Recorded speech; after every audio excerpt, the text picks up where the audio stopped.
Hi, welcome to Czech Globe. Today we'll talk about the key elements of global climate system and why they're so important. Let's get started.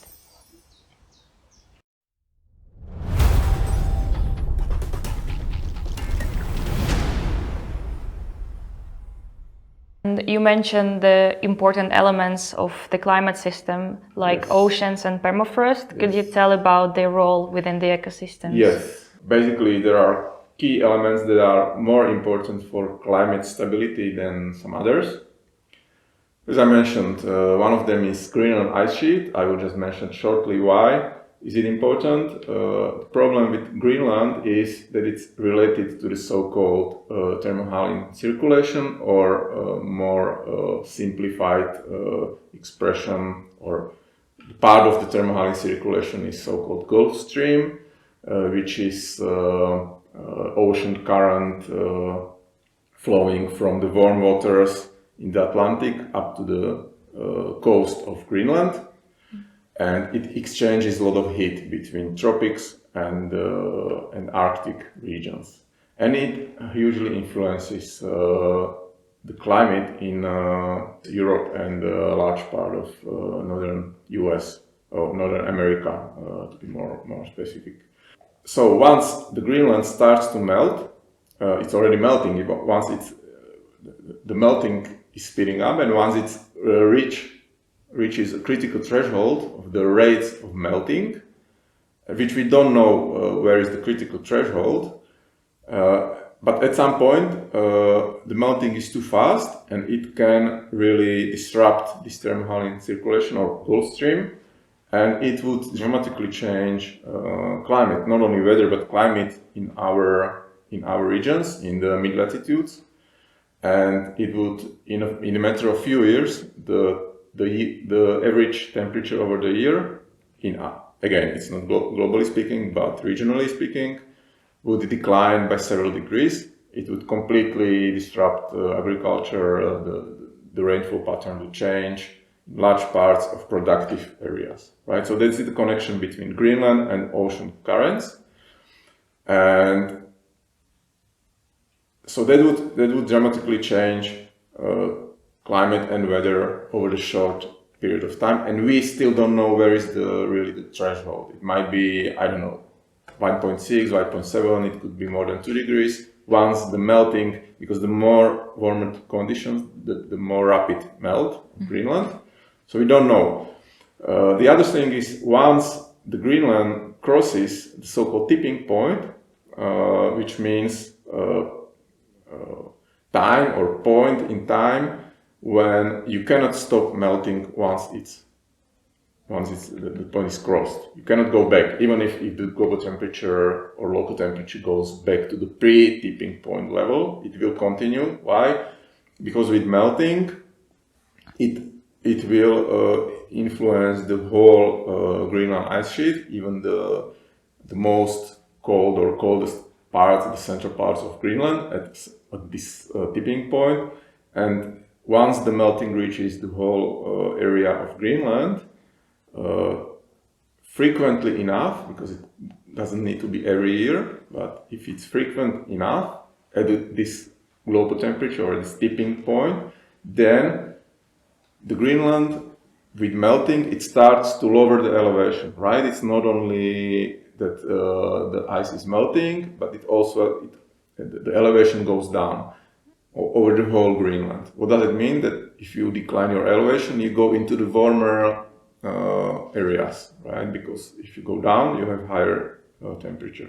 So just by melting itself, you cannot stop it from melting, because it's self-enforcing feedback, so-called, right? So you cannot stop it anymore.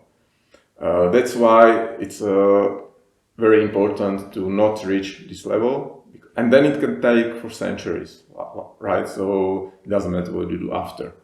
And once you melt most of Greenland, or all of it, you get like 5 to 6 meters of sea level rise, right? So that was, again, the idea behind this 2 degrees, that it shouldn't happen if we don't cross. But it seems it's less than 2 degrees. Then other so-called critical elements or tipping point elements in climate system are or is Amazon forest. which is also a hugely important ecosystem or biome. It's complex of ecosystems. And Amazon forest is very important for also regulating the water cycle. So if we should lose some significant areas of Amazon forest, we would not only disrupt or damage Amazon, we would influence much bigger areas surrounding Amazon forest, right? So what happens in Amazon doesn't stay in Amazon if we talk about climate. So that's why it's important. And there is also there seems to be also a tipping point in this ecosystem, right? So if we cross some temperature limit, again, we don't know which one is it, if it's 2 or 2.5 or 3 degrees. But at some point, you cannot save Amazon forest because it's too hot for the ecosystem to grow back, right? So you will not have Amazon forest there anymore over a large part. Maybe there will be some limited areas where you can still have rainforest, but it will be nothing that we could call, let's say, what we have today. And this can happen, right, if we have enough warming. Of course, we also have a deforestation problem, which is by itself a huge problem. But if you add also warming, then you have obviously it's combining into even more problems for Amazonia. So that's Amazon system, and it's also cooling, right? By evaporating the water, you get clouds. The other important component of climate system is South Pole, which is Antarctica, especially parts of Antarctica that we call West Antarctic Ice Sheet, which is very similar to Greenland. And there is also influence on ocean currents circulating this region. So there is a so-called Labrador current stream that flows from Southern America up to these areas close to West Antarctic ice sheet, and it's also melting, right? So it's very similar to Greenland. It could change if there is too rapid melting of parts of Antarctica in these western areas.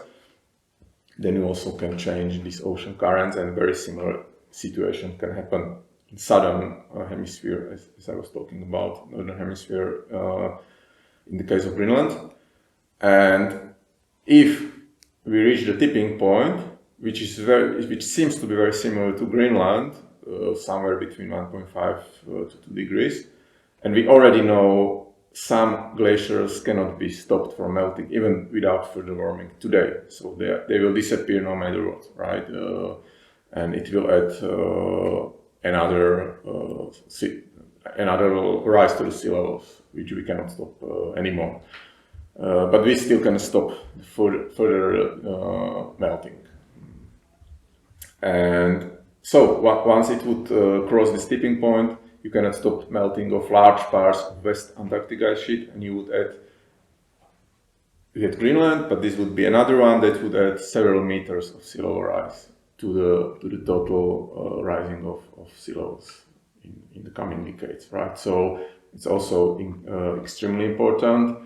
Maybe another one I could mention would be the Boreal Forests. That is, again, we had the Amazon or more generally tropical forests that are stabilizing climate and important for keeping the climate cool.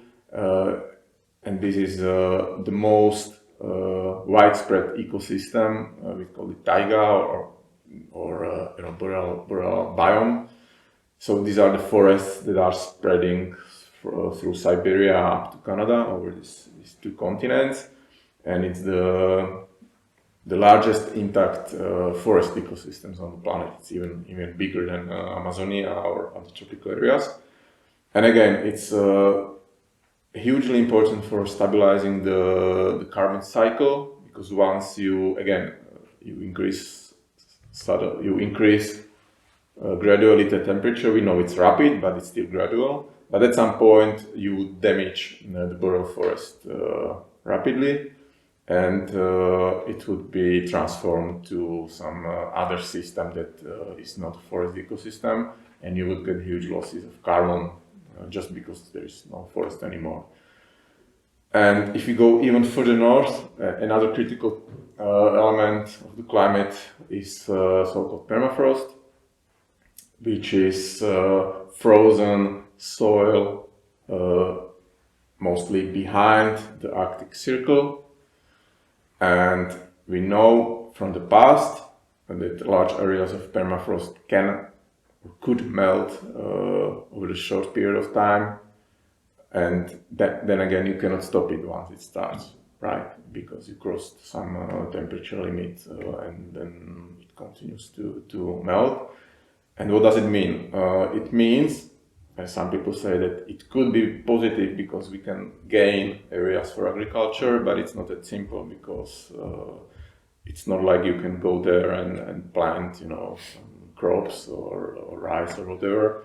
You would get soils that are not possible to get cultivated because it's basically, you cannot go there with agriculture or, you know, tractors, because it would be like it's a mud, right? So it's not like agricultural field in Czech Republic or whenever. Basically, it's clay. In US or yeah. So you cannot go there even if it's melted, right? Or not immediately. And the biggest problem with permafrost is that it contains huge quantities of carbon, frozen carbon that was stored there over the centuries, millennia, and millions of years in the past. And once it's melted, then this carbon that was stored there will be released. It's already actually, of course, it's already happening because the permafrost is melting, but it's still just at the edges. So it's just small areas that are being melted right now that were frozen in the past. But it's speeding up. And again, we have studies, we have tens of studies, I mean, even hundreds of studies surrounding permafrost. And the more we know, the more it seems that more carbon will be released than what we thought when we didn't know so much. So, and the evidence from the past shows that if the temperature is higher than 1.5 degrees compared to pre-industrial, large areas of permafrost were melted, right? So it seems that this temperature limit is also critical for permafrost melting. It doesn't mean that 1.4 is okay or 1.6 is end of the world, right? But you would hugely speed up the melting of permafrost, and then you cannot stop another carbon going into the atmosphere. It could be either CO2 or it could be methane.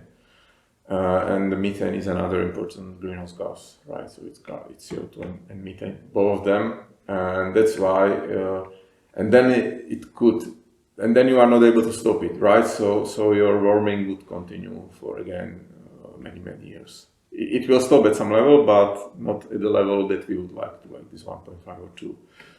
So that's why it's hugely important. And the last thing that is connected to permafrost is Arctic, which is again one of these globally significant climate systems or ecosystems. So Arctic is the coldest region apart from Antarctica, which is the southern pole, and Arctic contains so-called sea ice or flowing ice, Arctic sea ice, and it's also rapidly melting. And there is these projections when we say, or when, you know, studies shows at what level of warming the Arctic ice will disappear, right? So again, it seems that when we cross 1.5 or even 2 degrees, we will get years when the Arctic ice is not there. So basically in the summer, right? Because in winter it's more cold, so there is some freezing. You can get the Arctic ice in winter. But in the summer it will disappear, and it's a huge change for the system compared to today, right? So there is still some Arctic ice, and if you have ice in the sea, it's white or mostly white, and it's reflecting most of radiation. If you turn it into the sea, or if there is no ice, there is a dark surface ocean, and it's absorbing most of radiation. So this is another example of enhancing feedback. So if you decrease or disappear Arctic ice, you get much more enhancement of warming rate, and you will cross another tipping point. Also to say that you basically have disappeared your Arctic ice, and it's back related to the melting of permafrost. It can speed up the melting because it's surrounding area. So it's interlinked, right? It's melting of Greenland, melting of Arctic, melting of permafrost, damages to Boreal Forest, and up to the tropical regions of Amazonia.